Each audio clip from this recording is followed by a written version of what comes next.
Pengertian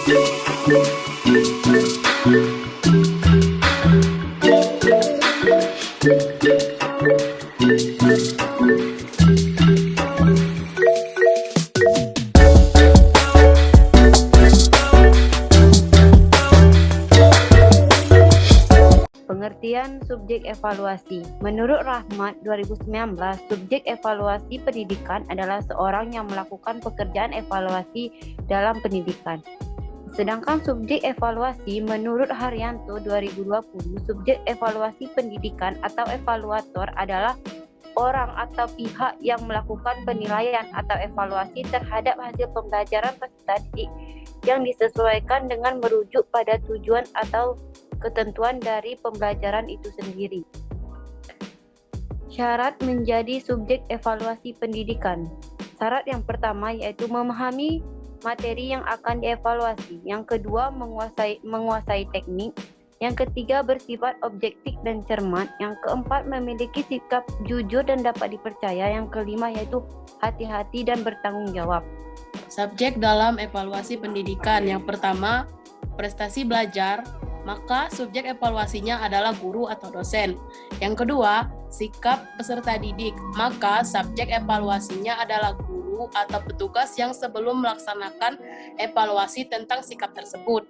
Yang ketiga, kepribadian peserta didik, di mana pengukuran tentang kepribadian itu dilakukan dengan menggunakan instrumen berupa tes yang sifatnya baku. Nah, maka subjek evaluasinya adalah seorang psikolog.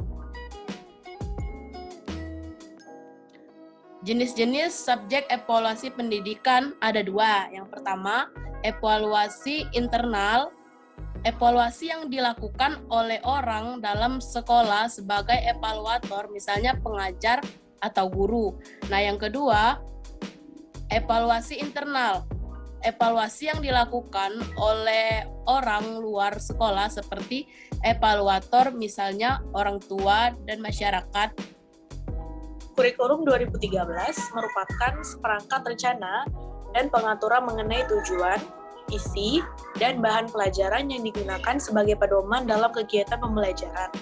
Kurikulum 2013 bertujuan mempersiapkan peserta didik untuk memiliki kemampuan sebagai pribadi yang produktif, kreatif, inovatif, dan afektif. Nah, pada aspek penilaian kurikulum 2013 itu ada 3. Yang pertama ada pengetahuan atau kognitif, yang kedua ada keterampilan atau psikomotorik, dan yang ketiga ada sikap atau afektif.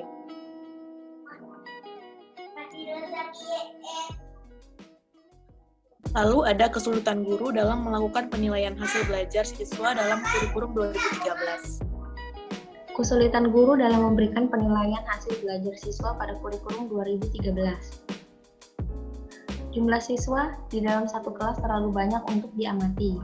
Yang kedua, guru merasa kerepotan dalam mendeskripsikan hasil penilaian pada kurikulum 2013. Yang ketiga, waktu yang tersedia untuk melakukan pengamatan perilaku siswa di dalam kelas sangat terbatas.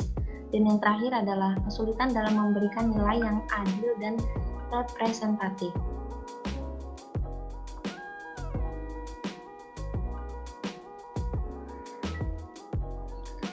Selanjutnya, kesalahan guru yang biasanya terjadi dalam penilaian hasil belajar siswa pada kurikulum 2013. Yang pertama, guru memberikan penilaian yang tidak objektif terhadap siswa.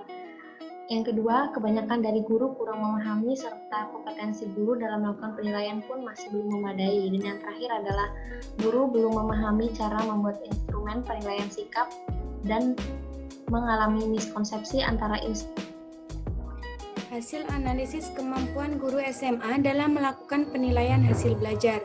Dapat kita lihat pada slide, ada beberapa contoh dari mata pelajaran yang ada di SMA, seperti mata pelajaran bahasa Inggris, mata pelajaran bahasa Indonesia, dan juga ada mata pelajaran matematika. Nah, di situ juga terdapat ada beberapa contoh dari penilaian yang dilakukan oleh guru terhadap hasil belajar siswa. Terdapat beberapa, yaitu yang pertama ada penilaian sikap, penilaian pengetahuan, dan juga penilaian keterampilan. Selanjutnya ada upaya yang dilakukan guru dalam mengatasi kesulitan pemberian nilai hasil belajar siswa pada kurikulum 2013. Yang pertama itu ada perencanaan penilaian yang sesuai dengan komponen dan prinsip-prinsip penilaian. Nah, yang kedua yaitu ada pelaksanaan penilaian yang profesional, terbuka, edukatif, efektif, dan efisien. Yang ketiga, ada pelaporan hasil penilaian yang objektif, akuntabel, dan inovatif. Yang keempat, melakukan diskusi dengan guru lainnya atau guru yang ada di kelas sebelumnya dan dengan orang tua siswa.